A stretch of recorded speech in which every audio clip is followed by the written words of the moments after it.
भाई द्वारा प्रस्तुत के बनी माटी के लाल का ऑडिशन गोरखपुर के बाद गोपालगंज में लिया गया। ऑडिशन के दौरान उत्तर प्रदेश नाटक अकादमी के सदस्य श्री राकेश श्रीवास्तव जी को सम्मानित किया गया। जी हाँ, हम बता देना चाहते हैं वहाँ के लोगों के द्वारा इस बात को लेकर खूब सराहा गया, जो लोक परंपरा की बीड़ा उठाते हुए कलाकारों को हमेशा मंच देने का प्रयास रहा।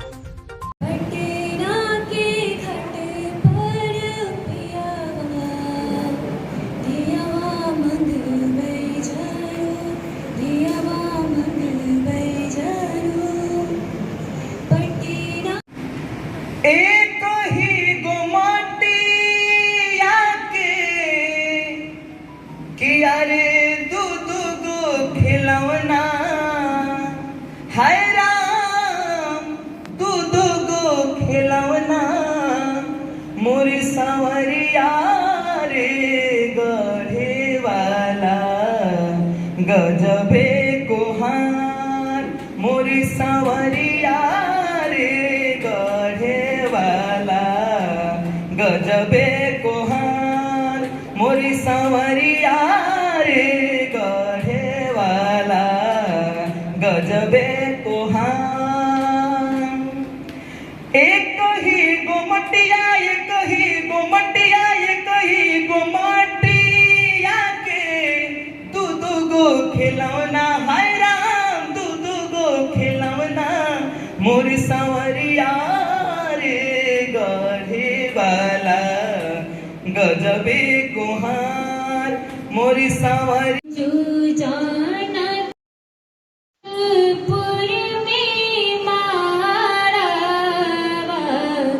बड़ा सुहावना लागे आजू जनकपुर में मारा, बड़ा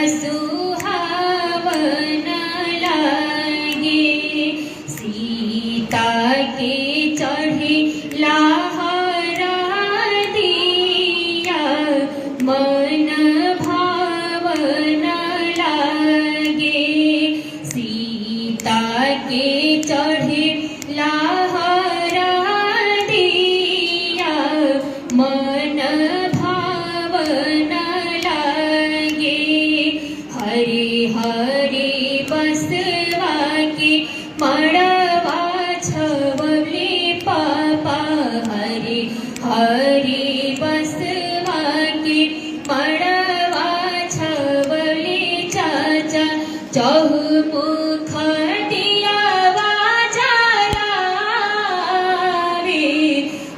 मन भावन लागे, चहुमुख दियावा मन भावन लागे, सीता के चढ़ी लहरा दिया,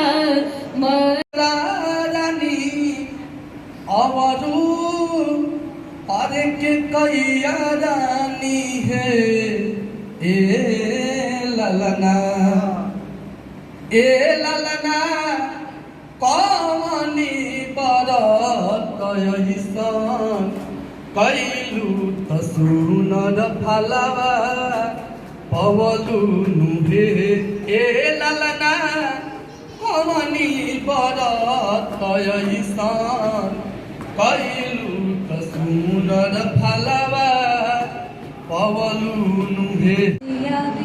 झुमक भाई कलकट बसिया बेला, झुमक भारी हो झुमक भारी, झुमक भारी हो झुमक भारी, कलकट बसिया बेला, झुमक भारी गुलजार करी पियावा, न सोना हो न दे गुलजार करी पियावा। और कुछ सुनाओ, और क्या सुना सकती है? कुछ शादी है सोहर। कहवा में जन्मे श्री राम, कहवा में कन्हैया जन्मे हो, कहवा में जन्मे श्री राम,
बालक तोहर कुछो न जानै छै हो दैया पापा बिछौले बाड़ा हमरो के बैठौले बाड़ा ना कथी के चट